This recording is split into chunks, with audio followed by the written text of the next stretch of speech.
UDFിനെ കേരള ഭരണം പിടിക്കണമെന്നുണ്ടെങ്കിൽ ആദ്യം അവർക്ക് പിടിക്കേണ്ടത് തൃശ്ശൂർ തന്നെയാണ്.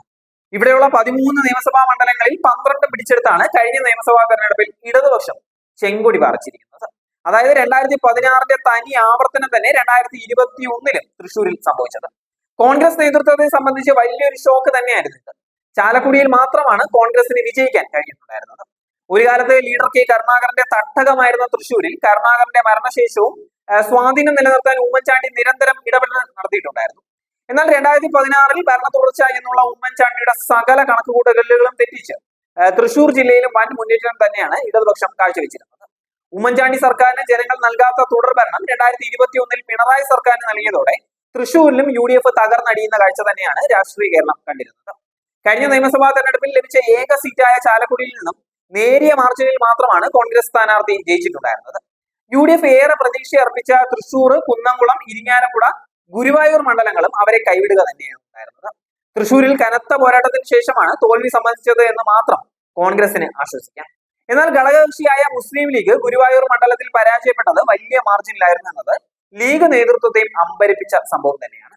2026 സംഭവിക്കാൻ പോകുന്നത് 2021 തുടർച്ചയായിരിക്കുമെന്നാണ് ഇടതുപക്ഷ നേതൃത്വം അവകാശപ്പെടുന്നത്. എന്നാൽ ലോക്സഭാ തെരഞ്ഞെടുപ്പിൽ അട്ടിമറി വിജയം നേടിയതിനാൽ ഇത്തവണ പല നിയമസഭാ സീറ്റുകളും BJPക്ക് പിടിച്ചെടുക്കാൻ കഴിയുമെന്നാണ് സംഘപരിവാർ നേതൃത്വം കണക്കുകൂട്ടുന്നത്. BJP സാന്നിധ്യം വെല്ലുവിളിയാകുമെന്ന് കണ്ട് തൃശ്ശൂരിൽ വ്യാപകമായി കള്ളവോട്ട് ചെയ്താണ് സുരേഷ് ഗോപി വിജയിച്ചത് എന്നുള്ള പ്രചരണമാണ് കോൺഗ്രസും ഇടതുപക്ഷവും ഇപ്പോൾ നടത്തിക്കൊണ്ടിരിക്കുന്നത്. എന്നാൽ ഈ പ്രചരണങ്ങൾ ഒന്നും തന്നെ വോട്ടർമാരെ ലയിച്ചില്ല എന്നും നരേന്ദ്രമോദി കേന്ദ്രത്തിൽ അധികാരത്തിൽ വന്ന ശേഷം കേരളത്തിൽ തങ്ങളുടെ വോട്ട് ഷെയർ വലിയ രൂപത്തിൽ വർദ്ധിച്ചതായുമാണ് BJP നേതൃത്വം പറയുന്നത്. 2026 കേരളത്തിൽ നിന്നും 10 സീറ്റുകൾ വിജയം ഉറപ്പിക്കുന്ന BJP നേതൃത്വം അതിനായി പ്രധാനമായും ആശ്രയിക്കുന്ന ഒരു ജില്ല കൂടിയാണ് തൃശ്ശൂര്.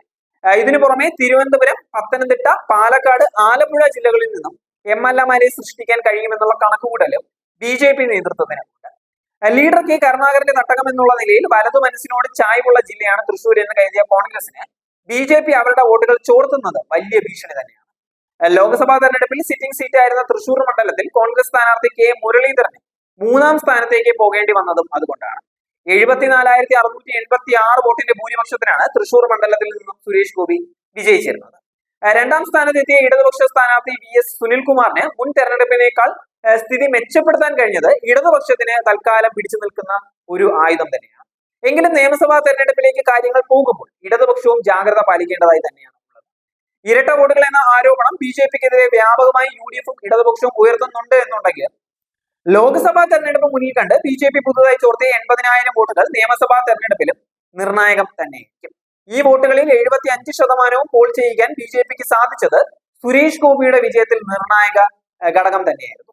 കഴിഞ്ഞ 2.5 പതിറ്റാണ്ടിനിടെ തൃശ്ശൂർ ജില്ലയുടെ രാഷ്ട്രീയ പരിണാമം ഇടതുപക്ഷത്തിനൊപ്പമാണ് എന്ന് പറയുന്ന CPM നേതാക്കൾ പോലും BJPയുടെ ഭീഷണിയെ ഗൗരവമായി തന്നെയാണ് നോക്കിക്കാണുന്നത്. എങ്കിലും വരുന്ന നിയമസഭാ തെരഞ്ഞെടുപ്പിലും നേട്ടം കൊയ്യാൻ കഴിയുമെന്ന് തന്നെയാണ് CPM നേതൃത്വം പ്രതീക്ഷിക്കുന്നത്.